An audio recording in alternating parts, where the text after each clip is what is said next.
Hello friends, स्वागत है आपके अपने YouTube channel money civil service में। हम लोग इस सेशन में 4 तारीख मतलब आज का जो एग्ज़ाम हुआ है फर्स्ट शिफ्ट में उसका फुल एनालिसिस करने वाले हैं। जो कि देखिए क्वेश्चन क्या पूछा था। 2011 के जनगणना के अनुसार भारत का लिंगानुपात कितना है। 2011 की जनगणना के अनुसार पूछ रहा है। तो आपको बता दें कि इतना सारा जो डिस्कशन कराए हैं इसलिए कराए हैं ताकि अगला सेशन में हो सकता है इससे और भी क्वेश्चन पूछा जा सकता है, तो इसीलिए इसका डिस्कशन ज़्यादा कर दिया थोड़ा सा। साल 2011 की जनगणना के मुताबिक भारत का लिंगानुपात 943 था। इसका मतलब है कि हर 1000 पुरुषों पर 943 महिलाएं थी। साल 2011 में बाल लिंगानुपात 919 था, यानी हर 1000 पुरुषों पर 919 महिलाएं थी। चलिए उसके बाद है सेकंड क्वेश्चन है, एटीएम किस क्षेत्र में आता है। आप लोग जानते होंगे ऑटोमेटिक टेलर मशीन एटीएम किस क्षेत्र में आता था, इससे भी क्वेश्चन पूछा गया है। तो एटीएम जो तृतीयक क्षेत्र में आता है, तृतीयक क्षेत्र में आता है। चलिए इससे संबंधित और भी क्वेश्चन देख लेते हैं ताकि इससे संबंधित और भी क्वेश्चन पूछा जा सकता है। तृतीयक क्षेत्र परिवहन, संचार, शिक्षा, स्वास्थ्य सेवा जैसी सेवाओं का प्रावधान से संबंधित है। इंटरनेट कैफे, एटीएम बूथ और कॉल सेंटर सभी ऐसे व्यवसाय का उदाहरण है जो कि सेवाएं प्रदान करते हैं, इसीलिए वे तृतीयक क्षेत्र का हिस्सा है। प्राथमिक क्षेत्र में कौन आता है, तो प्राथमिक क्षेत्र में आता है कृषि, उत्खनन, खनन, और द्वितीयक क्षेत्र में आता है विनिर्माण के वस्तुएं, ये सब चीज़ें आता है। तृतीयक क्षेत्र में आता है सेवा से संबंधित ये सारा क्वेश्चन है। तो चलिए उसके बाद देखेंगे हम लोग तीसरा क्वेश्चन की तरफ। अशोक के शिलालेख किस भाषा में लिखे गए हैं। अशोक जो शिलालेख था कौन से भाषा में लिखा गया था, तो प्राकृतिक भाषा में लिखा गया था। उसके बाद है अशोक के शिलालेख प्राकृतिक, ग्रीक और अरामी भाषा में लिखे गए थे।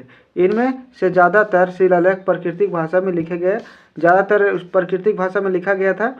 और उसके बाद है अशोक के शिलालेख में इस्तेमाल की जाने वाली लिपि खरोष्टी थी। चलिए आगे चलते हैं। उत्कर्ष गैस किस समूह में रखी जाती है। उत्कर्ष नहीं, उत्कृष्ट होगा। उत्कृष्ट गैस किस समूह में रखी जाती है, तो यहाँ पे है उत्कृष्ट गैस आधुनिक आवर्त सारणी के समूह 18 में पाई जाती है। इन गैसों को नोबेल गैस भी कहा जाता है। नोबेल गैस भी इसी को कहा जाता है, याद रखिएगा। उत्कृष्ट गैसें रंगहीन, गंधहीन और स्वादहीन होती है, और यह गैस ज्वलनशील नहीं होते, नहीं जलते। इसी के कारण इसको उत्कृष्ट गैस भी समूह में रखा गया है। सरकार के कितने अंग हैं। सरकार के कितने अंग हैं। सरकार के 3 अंग होते हैं, विधायिका, कार्यपालिका के 3/5 सदस्य और न्यायपालिका। चलिए उसके बाद है हर्ष का विलोम शब्द। हर्ष हिंदी से संबंधित एक क्वेश्चन है। हर्ष का विलोम शब्द पूछ रहा है, तो हर्ष शब्द का विषाद होता है। क्या होता है, विषाद होता है। हर्ष शब्द के अलावा इसके भी ये विलोम होता है। क्या होता है, शोक, खेद, दुख, निराशा, उदासी, ये सभी होता है। इसके अलावा भी ये सब होता है इसका विलोम। उसके बाद है कमल का पर्यायवाची शब्द। ये भी हिंदी से क्वेश्चन है, कमल का पर्यायवाची शब्द। तो चलिए कमल के कई पर्यायवाची शब्द होता है। कमल के कई पर्यायवाची शब्द होता है। व्याकरण से संबंधित एक क्वेश्चन है, पंकज, सरोज, जलज, नीरज, अंबुज, अरविंद, नलिन, उत्पल, पुंडरीक, ताम्रस, ये सभी होता है कमल का पर्यायवाची शब्द। खेद होने मुहावरे का अर्थ है। ये भी क्वेश्चन पूछा गया था, खेद होना मुहावरे का अर्थ है। ये सारा क्वेश्चन है जो स्टूडेंट के मदद से लिया गया है, मांगा गया है, उसको से मांगे हैं, तो जाके वो हमको बहुत मशक्कत करने के बाद ये सब क्वेश्चन मिला है, तो आप लोग के लिए लेकर के आए हैं। तो ध्यानपूर्वक इसको देखिए, समझिए। खेद होने मुहावरे का अर्थ है। जितना भी क्वेश्चन आया है उसका हम डिस्कशन करा रहे हैं, उसके बाद जो भी आएगा उसका भी सोल्यूशन हम करते चलेंगे। खेद होना मुहावरे का अर्थ है किसी अपराध या त्रुटि होने वाला दुख या पश्चाताप।